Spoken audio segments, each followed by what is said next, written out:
Hello everybody and welcome to Vicky Pattison, The Secret To. This week I am joined by one of my favourite women in the biz. She's been an actress, a presenter, a radio host, a lads mag favourite, like you name it, this bird has done it. It's Kelly Brook, everybody! Woo! Oh, thanks for having me. Oh, mate, my absolute pleasure. So normally I always say this, Erkan absolutely does not, he's supportive, Kel, but in a very abstract way. At the end of the day, you'll be like, oh, did you have a good day? And I'll say, yeah, it was great. He's not intrusive in terms of your career. I was sitting here before and I finished off with somebody else on the podcast and I was chatting to my producer and I was like, yeah, so we'll meet at 5-2 for Kelly. And I just saw Erkan's little ears prick up and he's like, you got Kelly Brook on? And I was like, yes, I have. And I just know he's going to be loitering in the background for this one. Oh, is he home? I think he's good because you're a proper one of his massive girl crushes. So I just feel like he's just going to make an excuse to come in. So if there is an interruption from my better half, you fucking know why. He looks lovely. You both look so happy. And congratulations, you're getting married soon. Well, yeah, we are. Well, thank you so much, mate. So not soon. Don't scare us, Kel. Oh, yeah. I thought it was like this year. I thought it was like imminent. No, next year. So as soon as it became 2023, I was able to say, we'll get married next year because it's 2024. Okay. And so I was dying to say it, but now that I haven't done much, but the wedding planning has got underway. We've got a planner. She's shouldering the brunt of the organisation, which I think is for the best. I recommend that. Yeah. Did you have a planner, mate? We planned ours in about 6 weeks, so we did everything really fast. We wanted to legally get married in Italy, so we weren't going to be have a wedding and then get married in London a couple of weeks later and not tell anyone. We just wanted to do everything on the day. That was the exact day we were getting married. So because of that reason, there was so much paperwork that had to happen for that to be the case, that when we finally got our paperwork, we had a really short window where we could actually do it with all of our work commitments and everything. So we just literally had to say, right, everyone, this is the day. Oh, go on. All there, how can we make it happen? So what was great about that was that I think there wasn't a lot of time to change my mind. And I think the more time you have... What about the fella? More changes. And that dress that you was in love with maybe a couple of months ago, you don't like so much now because you've seen it so much. So I don't know. I think there's ups and downs to both sides of having a lot more time to plan it and also not having a lot of time. I think at the end of the day, Vicky, you've just got to remember to I just came away from it going, I wish I was a guest at my own wedding because it goes by so fast and there's so much to take in and you're so stressed that you're I just need to do it again and not be stressed. No, and everybody says that as well, don't they? Obviously with us being in the planning stages, people are giving me advice left, right and centre and I love it. And everybody seems to say the same thing, make sure you take some time for you because it goes so fast. Everybody wants a piece of you. Everybody's dragging you here, there and everywhere. And you just, it should be about you and your gorgeous partner in this really special celebration of your love. But sometimes it's difficult to just... Yeah. Are you doing it here or are you going to go abroad? Do you know yet? No, it's mad that you should say you did Italy, right? Because honestly, Kelly, I've fallen in love with it. I'd love to get married in Italy. What made you choose it? Well, Jeremy's Italian. Is he? I thought he was from Paris. Where did I get that from? That's his second name. Yeah, so he's 100%. No. He is. So it's a bit complicated. So he's 100% Italian. Mm-hmm. So he has a farm in Italy. No. And all of his family are in Italy. However, he grew up in France. So his mum and dad lived in France. He went to school in France. So his home is Paris, but his blood is Italian. So every summer he would go back to Italy. So his dream was really to get married in the town that he has such fond memories of, growing up. So that was kind of non-negotiable. That's where we were getting married. So put his foot down. Yeah. So I mean, the language barrier was tricky in terms of organising, and it was so funny. We had this amazing band that I wanted for our wedding, and they were British, so we had to fly them out. And they were like, "Can you send us the hotel confirmation of where we're staying?" And I was like, I said, you're staying in like this country bed and breakfast in the middle of nowhere in rural Italy. I can take a screenshot of the booklet that she's written your names down in, but there is no like electronic email confirmation. And so it was all very much like done on rustic. Trust. It was rustic. I just hope everyone that says they're going to turn up will turn up. And you know what? It's just a very different way. You know, I'm so used to being super efficient and everyone getting back to me like within an hour. And it's not like that there. I'd like call people. They'd be like, well, are you coming out here? And I'd be like, well, no, I you know, live and work in London. We would really like you to cater our event. And they would be like, well, when you come out, we'll like sit down and have a coffee and we'll talk about it. And I'm like, I can't come out.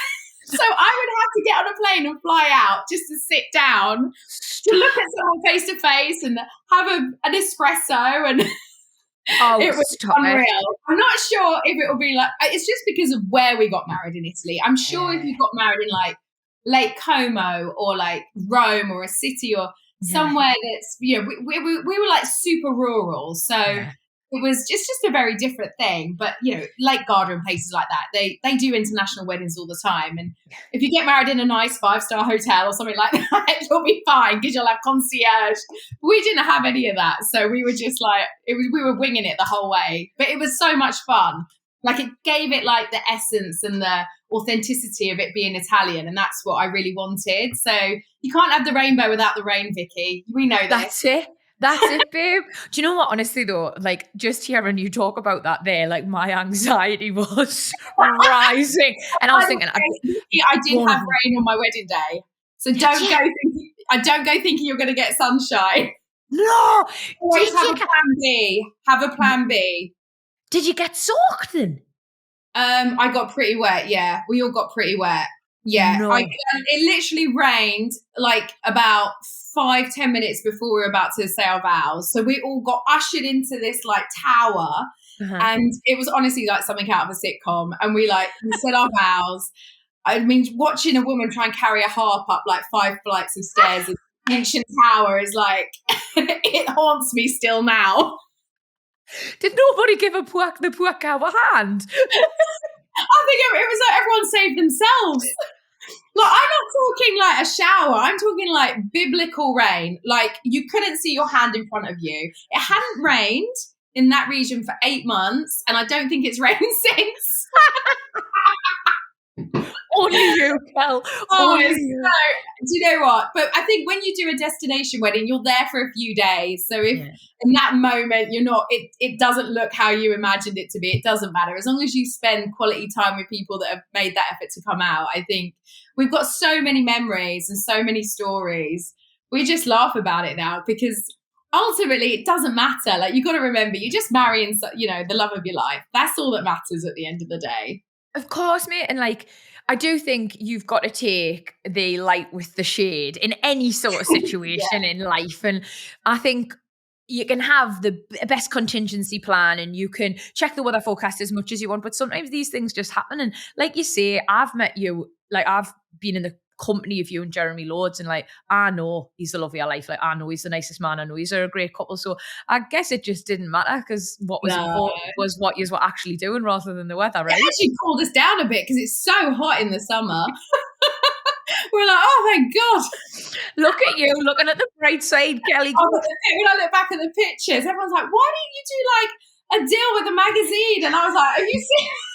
Because I look like a fucking drowned rat. Thank you very much. It was like, no, they're not for magazines. They're for me only. Like they're absolutely genuine wedding pictures where I just look completely stressed, like scraggly hair. I was like, no, well, and I bet you still look absolutely gorgeous, mate. I'd struggle to imagine a picture that you don't look great in. Watches the wedding video all the time, and I'm like, gives me PTSD. I'm like, I can't face it yet. It's a lot. Man. Marriage is a lot. I wanted to ask you quickly, have you taken his second name then, Kel? Yeah, I mean, I think that's a bit of a process. I will, and I have, but it's just a bit of a process with like, I mean, my passport's up for renewal in a year, so I'll do it then, like changing everything as and when. It's a process, but yeah, for sure. I love that. I think it's really traditional. No, I do think it's nice, but obviously so my fella's family aren't originally from the UK either. Erkan's family are Turkish Cypriot. So he is Ramadan. That's his surname. And it's a very strong traditional Turkish name. And I've got nothing against it. But like I just don't know if Vicky Ramadan quite rolls off the tongue. So you know what I mean? Like so I was gonna like double barrel it. Are you gonna double barrel or are you just gonna go balls to the wall with the big? No, I'll just be I'll be I mean, my actual name is Parsons, so it's not too dissimilar from my name. So, on all my documents, I'm Kelly Ann Parsons. I don't really use Kelly Brook for anything, to be honest, other than a work reason. So I'll be Kelly Ann Parisi. That'll be my name. I mean, everyone calls us Mr. and Mrs. Parisi now, anyway. I mean, that is. All really our Christmas cards this year were like Mr. and Mrs. Parisi, and we were like, oh. That's quite sexy though. So what would you be, Pattison Ramadan or the other way around? Yeah, that is a mouthful. It's getting ridiculous, isn't it? It's a good thing I haven't got a second name. So yeah, I'd be Vicky Pattison Ramadan. Patty Ram or Rammy Pat. We've got a WhatsApp group with all our mates and they think they're so funny and like it's all our couple friends and they've named it Patty Ram. And I just absolutely fucking hate it. Oh, I cannot advise you. Oh, we'll work it out, I'm sure, in a way that keeps. I don't think you need to. Everyone knows you as Vicky Pattison. That's your name. I'm assuming that's your real name. So I think it's fine to keep your name. Oh, if I was going to create a stage one, I'd have something blinding like Vicky Thunder or something like a bit exciting. I wouldn't have stuck with Pattison. Well, I know that you kind of booked the trend slightly in terms of honeymoon. Kelly could have gone anywhere, Maldives, Mauritius, but you picked Canberra Sands, mate. We did. Talk me through that decision-making process. Oh, gosh. I think we'd done so much travelling up and towards the wedding, like going back and forth between here and Italy, like organising everything. I think I was just happy to be home. Yeah. And you know what it's like? You've got 2 dogs. Yeah. And I didn't want to be away from the dog. And, you know, he always has, even though he's only 3 this year, but every year I always we have our holiday. But then, like, Teddy has his little holiday, so we either take him to Devon or we take him to Norfolk and we book a, friendly hotel. And he knows that he gets in the car and all his bits are in there and he goes on his little summer holiday. And I said, well, why don't we just do, I've got my home in Kent. Like, why don't we just go there and, we're having such nice summers at the moment. So it's the only time of year where it's nice in the UK and then everyone goes away. So I said, why don't we just stay here? And just enjoy not having to chase it all the time, enjoy being married for a minute. I feel like your honeymoon you can take within a year if you're getting married anyway. So I think we'll probably go away in April or something, do something nice. People do all sorts these days, don't they? They do a mini moon because obviously people are doing a lot more destination weddings. So it feels like they just do something small to celebrate it. And then, they do a bit of a long haul when they get a chance. Yeah. But also, Vicky, you spend a lot of money getting married. Oh, mate, don't get us fucking started. No. Why do you think? So we got engaged probably around this time last year, actually. And everyone was like, "Oh, he's going to get married 2023," and I was like, "No."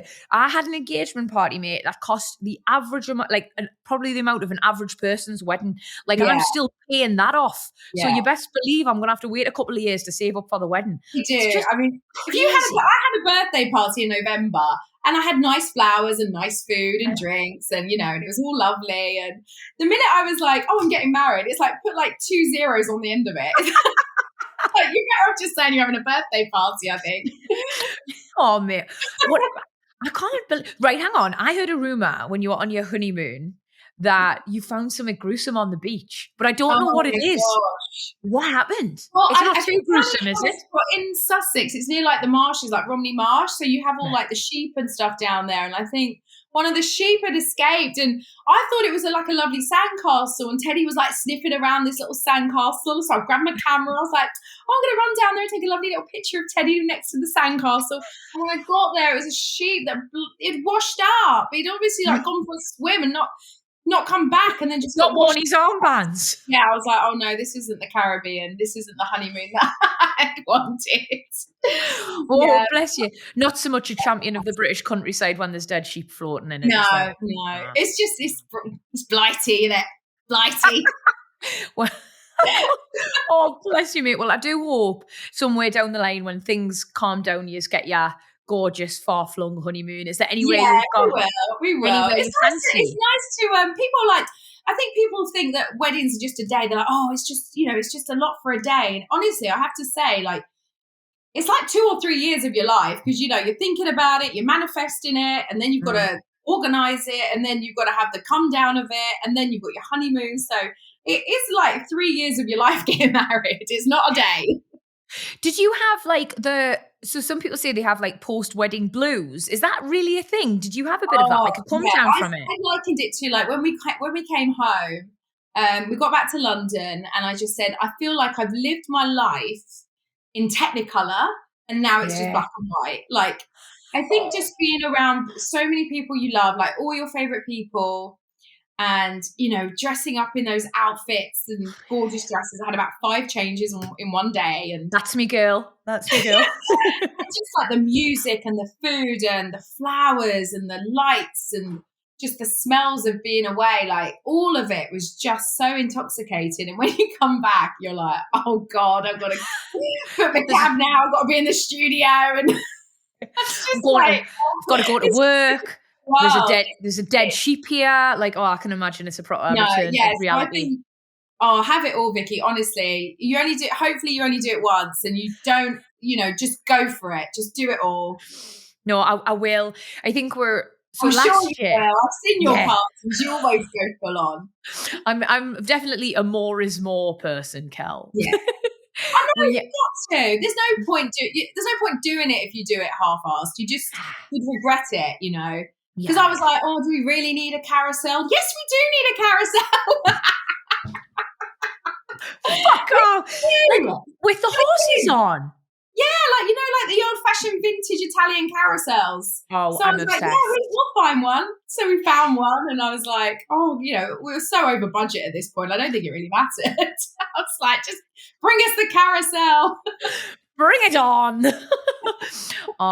We spent so much of last year, and I think it's like kind of like the COVID backlog, but I think we went to like 8 weddings last year, like my mates and my friends and all the rest. Yeah.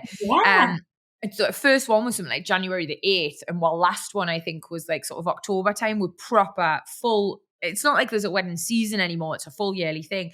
So we were going to them all and kind of like picking the bits we liked and saying like, oh, we must do that at ours and blah, blah, whatever. And one of the things we definitely said is like, when you go in and out in a day, like not necessarily a destination, just if like it's a local, whatever. I just don't feel like, for me, like you say, it's such a special thing. Like, I just don't feel like it's long enough. Like, so the more weddings we went to, Kel, the longer we wanted our wedding to become. I think we've got it now at like, we want it about a week. And how many people do you think you'll invite, Well, destination weddings. So I imagine that will sort of narrow it down slightly because it's a big thing to ask of people, isn't it? But I reckon maybe it's like 100, 150 max. Is that still a lot? Or is that what you've had? It is. I mean, but what we did like a Friday night dinner. So that was like kind of people that travelled. Mm-hmm. So obviously that was most of my family and a few of Jeremy's friends. So we did a Friday night dinner, which actually was one of my favourite moments. And that was only for like, I think that was like 50 people. And then the next day it was like, it got like into the hundreds. So that became a much bigger thing. But I think the Friday night dinner, the welcome dinner, was really beautiful and intimate. So I like the idea of having like different vibes. So we did like a little Friday night dinner. Then we had like the wedding. We had like a twilight wedding. So it wasn't like in the middle of the day. It wasn't too hot. We've been to weddings where it's like 1 o'clock. It's honestly awful. Watching everyone's done and wants to go home. So we were like, we're not doing that. We got married at about 6 o'clock. And we went all through the night. And, and then the next day, we had like a little pool party at the local swimming pool that Jeremy used to go as a kid. There was like a swimming pool that he used to go to. And it's so cute. It's like traditional Italian, like local swimming pool. And we just like, we just went there and had some like, casual food and just, relaxed and, got over our hangovers. It was so cute. So sick. Right, the next question I need your opinion on, because I know you'll have had a couple dresses. You're a girl after my own heart. Did you Yeah. do white? Did you do white the whole weekend, Kel, or did you just leave the white for the wedding day? Do you know what? Because I got married within like 6 weeks, I contacted a few dressmakers and they just could not turn a dress around in time. They were like, "Are you joking? Like like brides come to us 2 years before they get married. Like it's like that, you know. You start your wedding dress now if you're getting married in 2024." And I was like, "Really?" And they were like, "Yes." The girls have this vision of what they want to be like when they're. And I was like, "Oh God, I didn't know where I was going to get married, who I was going to get married to, at what age I was going to get married." So it was very hard for me to even know what to wear. So do you know what I did? I just went to this amazing shop in London called Joel and Sons. It's just a fabric shop, and I went in there and I just bought loads of beautiful fabric, loads of beautiful chantilly lace, and I just took it to a local dressmaker that I work with, and we just literally, I showed her a few designs of things that I liked, and we just started making stuff. Yeah. So I just made all my stuff and designed all my stuff myself. And then I think about kind of 5 weeks before, like I think it was like a week after this, Savannah Miller messaged me and I said, "Oh my God, I'm getting married." And she said, "I'll make you a dress." So then she stepped in and actually made my wedding dress, which was beautiful. So I ended up having a beautiful wedding dress in the end. Like, I don't know how she turned that around so fast, but she did. And then all my other stuff that I've been working on, like independently, I just wore for the parties and like the other stuff. Yeah. So yeah, I mean, like, the thing is, you never know like what the weather's going to be like and how you feel on the day. So I like the idea of having all different looks, but all white, definitely all white for me. When else do you wear white? I never wear white. That's it. And it's like, I sort of thought, because we're the same, like we want to do like that rehearsal dinner vibe, like a night before. Takes a bit of the pressure off of the big day, you know, if everybody's met each other and everybody's sort of getting on. And I was like, I want to be, because I started trying on Saturday. Oh my God. How was it? So I tried this on. Can you see it? Oh my God, that's gorgeous. Isn't that nice, mate? Yeah, no, it's gorgeous. Obviously, that's like very ornate, loads of lace, all the rest of it. So then I was like, I want something really simple. And I was like, can I wear like a white dress on the night before as well? Or is that going to be overkill? But if you've done it, I'm going to do it. I think you wear your dress to get married. Yeah. Then you can either wear that for your dinner or you can change for the dinner. I changed for the dinner, but that's only because I was soaked. I was like, "Get me out of this." So then I changed for the dinner and then I changed again for the party. So my first dance, I had like a little short dress on with a little short kind of like really kind of quirky little veil. Was it given like a bit like 60s, Kel? Because I think that would be such a cute look. It was actually more of a tuxedo-y little dress with like big chantilly lace, like, I mean, because I'm booby and curvy, like there's only so many dresses that look good on me anyway, especially in white. You can look quite bulky. So I think, I think you just got to go what you feel comfortable with. I mean, I just find white a really tricky colour anyway, so. It is a difficult space to navigate, the old white, and I'm messy, and we want to get married in Italy, so I definitely think I'm going to have multiple dresses, just because when I do spill me like tomato sauces everywhere, I've got a fucking option to change into. Yeah, that is true. It's nice to have a couple of backup options in case anything happens. But yeah, gosh, have a few outfits. You've got to have your second looks, definitely. Treat yourself. Mate, honestly, you are the most beautiful bride, rained on or not, and I'm just so happy for you both. Thank you. In part 2, Cal, I can't wait to chat to you all things. I want to obviously get the inside scoop on the radio, because you know I'm going to join your team, don't you? How did you find it? Oh, I absolutely loved it. It was only a week's holiday cover, but I think we've parlayed it into something a bit more. I did a week's cover. Lucy Horrobin went on holiday and I just covered her for like the Halloween week. Yeah. And then literally things happen so fast there. Like things change all the time. So it's such a good company to be in with, because you never know. Literally they could call you like that. Oh, do you know what? So would you like to do it full time? Yeah. Do you know, I'm a bit nervous, Kel, because like, do you know what? Should we talk about this in part 2? Yeah. We'll talk about it in part 2.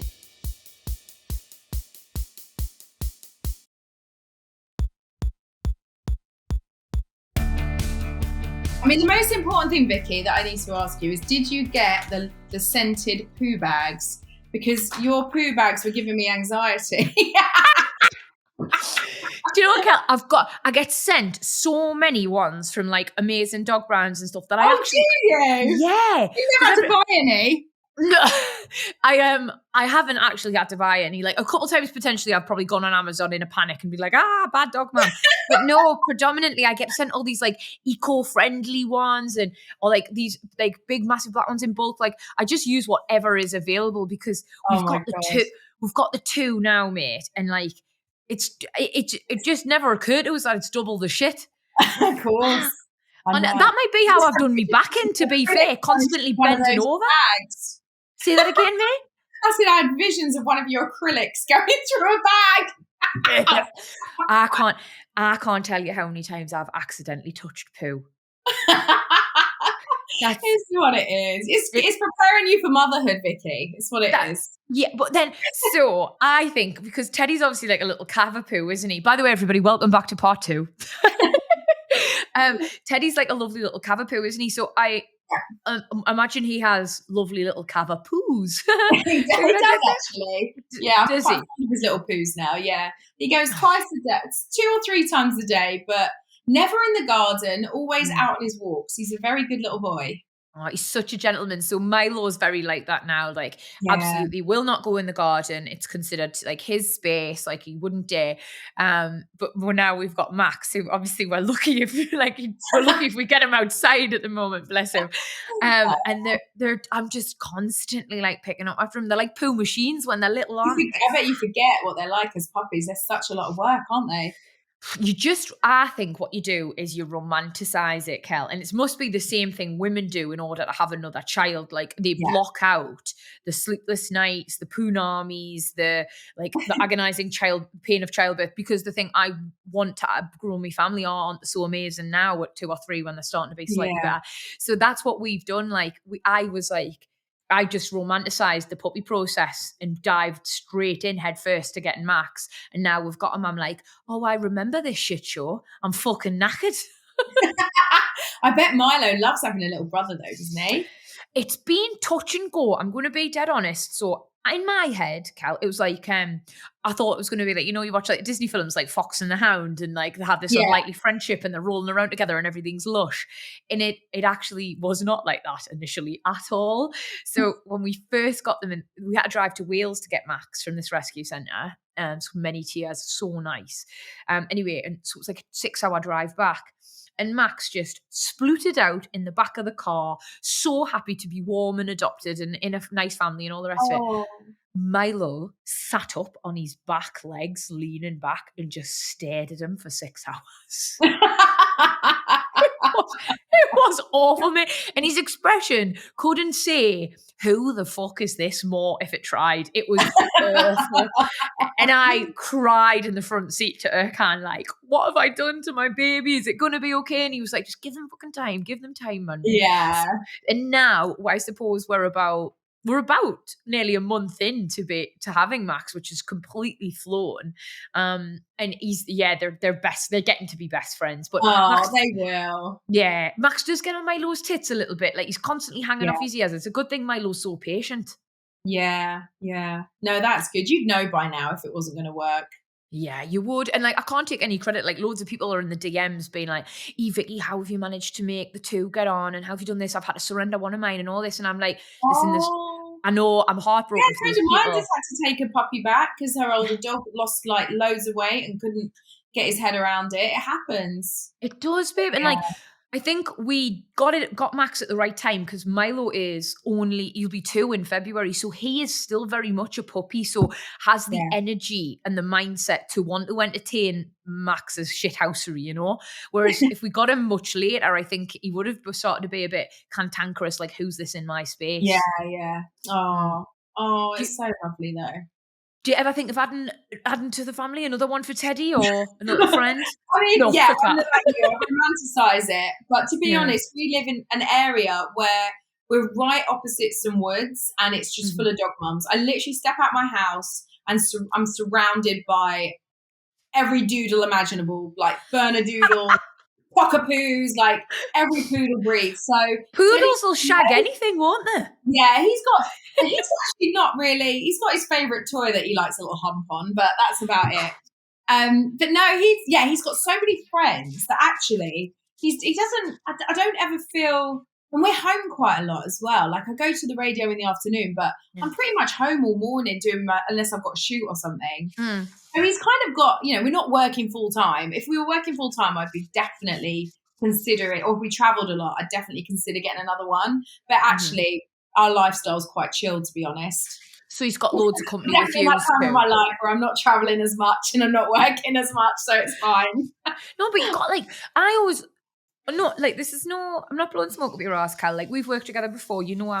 I just really like you as a person. You're absolutely class.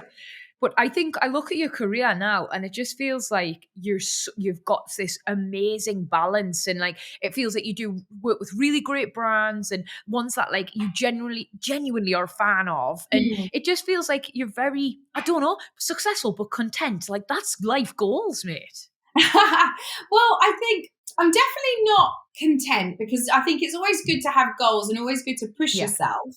So I'm always kind of not always coming up with ideas, but I'm not chasing loads of different things. Like I'm quite specific in what I want to do. And if I want something, I'll try and do everything I can to like make that, like manifest that and make that happen.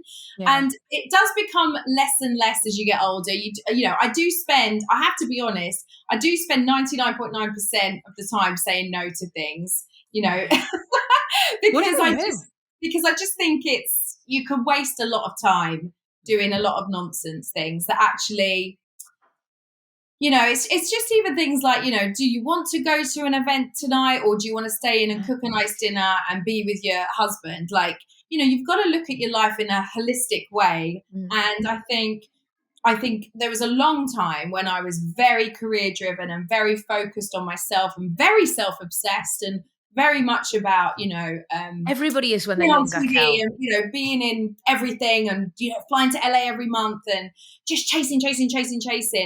And not to say that wasn't a good thing, because obviously I had the energy to do that and that's what I wanted to do. But it did make other parts of my life suffer. And ultimately, it made me unhappy. And I think that plays a huge part in your health and your lifestyle and how you feel about yourself. And I look back on pictures of when I was like younger and I see this like skinny model person and I'm like, she was really unhappy. Like she probably just got off a plane, like not in a happy relationship or definitely not available to a relationship she was pretending she was in. And the running on that anxiety and stress and adrenaline all the time is not good for you. And I just think I'm definitely in a happier place. I'm definitely I have a lot more structure to my life. That's a lot to do with the radio. That's a lot to do with my husband, his personality. But that's also my choice to be with someone like that as well. So I just think I make much more mature choices. And it's not always about being number one in something, being on telly all the time, or, I'm happy to go away to come back again. Like, it's not like I want to step completely out of the public eye. I still like being on telly and I still like being on the radio, but I'm just not, I think that anxiety and that desperation has gone, which I'm so grateful for. Like, you get into your 40s, you're like, oh, I can breathe. Like, I don't feel the need to prove myself or people please anymore. So you're just in a different time. You're like, wow, between 40 and 50, this is an amazing time where, you can just own your body, love your body, feel good in your body. You don't have to be a size 0. You don't, but you can still feel fit and healthy and still be desirable to your husband, but, not always be on a diet or not always be restricting yourself. Be kind to yourself is what it's all about, really. And it's so interesting that you say that, like, because I do, like, I look back at your pictures, mate, when you're on red carpets, and I often, you're incredible, but I've always thought you looked incredible. But it's funny that you say those skinniest moments of yours were probably not your happiest, because if I look back at my skinniest pictures, I know I was miserable. I know, I've seen your posts. You're so honest about it on Instagram. I think that's why so many women look up to you, because you're really honest about those moments that, you felt, I mean, you look amazing no matter what size you are, but ultimately, you've got to be happy, haven't you? I went to an event the other night. I've not been out for ages. And I was at an event and I had a big coat on. It was freezing cold. And I walked the red carpet and the photographers were like, take your coat off. Fuck I was off. like, and do you know what? Back in the day, I would have gone, okay, woo! I was just like, I'll take my coat off. You take your coat off. It's -5 degrees. Like, I don't feel the need that I need to, be that person. Like, it's such a nice space to be in. I can't tell you. Working with SlimFast is just really helped me stay on track. And, I don't want to let myself go. I still want to be healthy and I still want to maintain a good weight. And I just think there's things out there that if you do struggle with your weight or you do struggle to feel good, there are products out there that can really help you stay on track, that are healthy and nutrition and have a lot of nutrition, and you see them as a friend and someone you can kind of go to when you're feeling a bit of a wobble, and it just kind of keeps you where you need to be. And I lost like 2 stone of weight with SlimFast. I mean, I got a little bit too comfortable and I found myself the heaviest. It happens, babe. It happens. Post-lockdown in particular, like I remember I ballooned up and like, when life got back to normal and I had to go back on telly or back in a bikini, I remember thinking, oh, Jesus, Vicky, you got a little bit too relaxed, didn't you? You got a little, exactly. And the thing is, when you feel because you can feel unhappy skinny, but you can also feel unhappy big as well. So it's like you kind of need to find that balance, don't you, of actually like what is your I think my happy weight for me is when I feel good in my clothes, good in my jeans. And so I lost about 2 stone originally on SlimFast, and now I use it as like a lifestyle tool. So talk us through like your daily routine, Kel. What sort of things do you eat in that? Because you look great. I wish I had your figure. So I'll wake up in the morning and I would do it would be a complete swap. So instead of like egg on toast, I would have like a cafe latte SlimFast shake, because that gives me all the nutrition and all the protein I need, and actually more than like an egg on toast or a cereal. So that is the perfect way to kind of easily like swap out your breakfast. And then I would just have like a Buddha bowl of some rice and chicken at lunch, and then maybe like, I don't know, like a Greek lamb burger in the evening with like a side salad. And that's the way to kind of keep all your portions in control, keep your calorie count down. And it's just a simple food swap in the morning that can really just keep you on track. Yeah. And it makes all the difference. And like, I wouldn't even miss me little crappy egg on toast if I was getting one of them lovely cafe latte things. So they are so delicious. Honestly, the cafe latte in the morning is, for me, the easiest way to like stay on track, because it's so delicious and it's such a great way to start your day. Yeah. Simple food swaps are the way to go, aren't they? You just don't feel like you're missing out. Exactly. I mean, the key for me, and you'd know this working on the radio, because I know you've been doing some presenting on Heart, that afternoon shift, that 4 till 7 is when your blood sugar dips and you're like, get me a tea, get me a Snicker bar, or get me something. And I'm like, get me some sugar. Danger zone. That is my danger zone. Oh, do you know what though, Cal? What I love, like, I've done bits and pieces of SlimFast over the years, like, and actually not even, followed the program to the letter. But I just think what I like about it is it's really convenient, mate. And like you say, you're a busy woman. You're here, there, and everywhere. It's nice to know. Do you know what I used to like? I used to like the little cheesy snacks. Yeah. Do you still do them? Yeah. They were so nice. So yeah, I just like that. You can lash a couple of bits, little bars, little snacks, whatever it is, in your bag and go about your day and not worry about those crashes, because you're sort of covered your back. Exactly. I think that's what it is. And I think it's such a myth to think some of these products are not good for you. I think people think, oh, they're full of rubbish, they're full of sugar, they're full of this, they're full of that. And I really want to, get that message out that actually sometimes it's more nutritional than what you're eating. I mean, I think I sat down with a nutritionist not that long ago. We did like a lovely open day where we were cooking and talking about food and talking about different habits and things we like, things we don't like. And a nutritionist says, like, what's one of your favorite meals? And I said, I love sushi. And I think, to me, that's a healthy meal. It's rice, it's fish. And she's like, do you know there's more sugar and calories in one of those like bento boxes than there is a McDonald's Happy Meal? No. I was blown away. So we think we know what we're doing a lot of the time. And we haven't got a clue because of the marketing, because of I don't know how we convince ourselves of this, but that rice is like rolled in sugar. So I was like, okay, well, I won't be doing those bento boxes again, but maybe I'll just stick to the Happy Meals. But no, like it is great, mate, that like you found something that works for you, because it's New Year, isn't it? And I think like everybody puts a lot of pressure on themselves to revolutionize their life totally, you know, like to be Yeah, doing, whether it's the dry jans or whether they're giving up meat, or, you know, whether they're going to just only drink green juices and give birth to avocados and do sunrise yogas. We put yeah, so much pressure on stuff, like to be this perfect person. But I actually think like it's far more realistic and maintainable to just make like small changes that fit to your lifestyle. And that's what exactly. Slimfast is, right? Yeah, and I think this is the other thing. I think people think, oh, well, how do you live on those shakes forever? You know, I've been on the Slim Fast plan for like coming up to 5 years, and I think a lot of people just think, well, you can't live on shakes forever, and it's like, no, like you eat food, but it has to be within your calorie count for the day, so Yeah. you're not absorbing too many calories. And Slim Fast have the most amazing cookbook, so like a typical day for me would be like maybe a cafe latte. I'm not really a massive breakfast fan anyway, to be honest. I don't get super hungry in the morning, so I'll I'm have the one of those. same, mate. Yeah, I'm By not about bothered till about 12, 11. yeah, 11, 12, there's like no Yeah. fillers. I'm a gannet. But like prior to that, I'm just a bit like, oh, could take or leave it. So the shakes would be good for me. So the shakes are good because you're getting all Yeah. your nutrition, and then come lunchtime, you're not going, I'm starving, Yeah. and then reaching for like everything. Everything, So yeah. that takes the edge off. So I'll start with the cafe latte shake.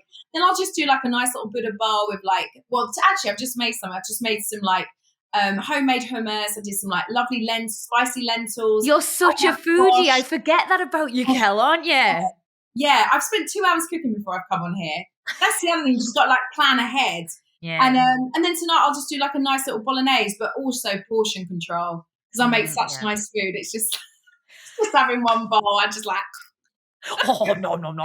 No, I totally get it. I love food, so it's not like I want to cut food out, but I just want healthy, nutritious food, portion control, stay within my calorie count, and just make sure I like a lot of plant-based foods, to be honest. Do you, mate? You see, I can't get away with none of that shite. And I'm so sorry to anybody who is. And I know it's like, I should be more open-minded.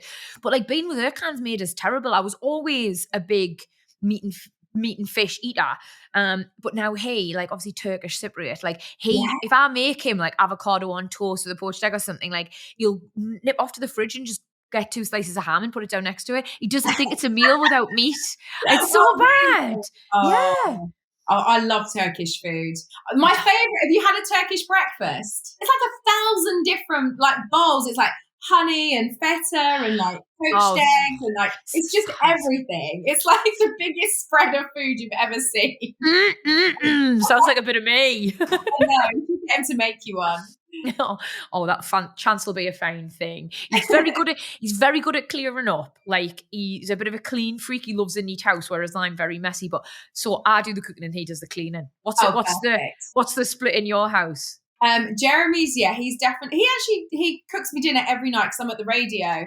So because we don't like to eat too late. Like when I know I'm really spoiled. When I get home, like dinner is literally on the table. He'll be like, "How long in the cab?" And I'll be like, 20 minutes. And he'll be like, put the salmon in or put the rice on or something. So he does the dinner every night. So I cook like all the lunches. Or like today, I've done a bolognese, so he'll just heat that up. Yeah. And then he's pretty clean, to be honest. He's pretty clean. Oh, Yeah. mate, it just sounds like cleaning. I find it quite therapeutic cleaning. yeah, it sounds like he's all living the dream and he's settled into married life really nicely. Do you know what? It's taken me quite a few years, and I think as you get older, you just make wiser choices, don't you? So, Aye. I definitely had my fun times dating and whatever, but I was ready to meet someone that I wanted to spend the rest of my life with, and yeah, it's definitely just been absolutely brilliant. Like. That's just everything. I think just getting to know someone that's nice, and with Erkan, you've got a beautiful guy there. It's so nice. No, I know. Oh God, I can relax now. and you can finally breathe. And I think when you do, and I'm never an advocate for like, oh, you've got to fall in love with someone else to fall in love with yourself. I think that's not what I'm trying to say here. But what I will say is it makes it really easy to accept your authentic self and all your warts and everything else when someone else just really loves you for you as well. Yeah. Well, I suffer a lot from working class guilt, so there is a lot of that comes into my head a lot. Even like you can tell from your work ethic, mate. or anything like that. Even getting a cab to work, like whenever I just always think, oh, I shouldn't be doing this, and I think, well, why? I work hard and I do, I should, I deserve it. Like I have to tell myself, no, you deserve it.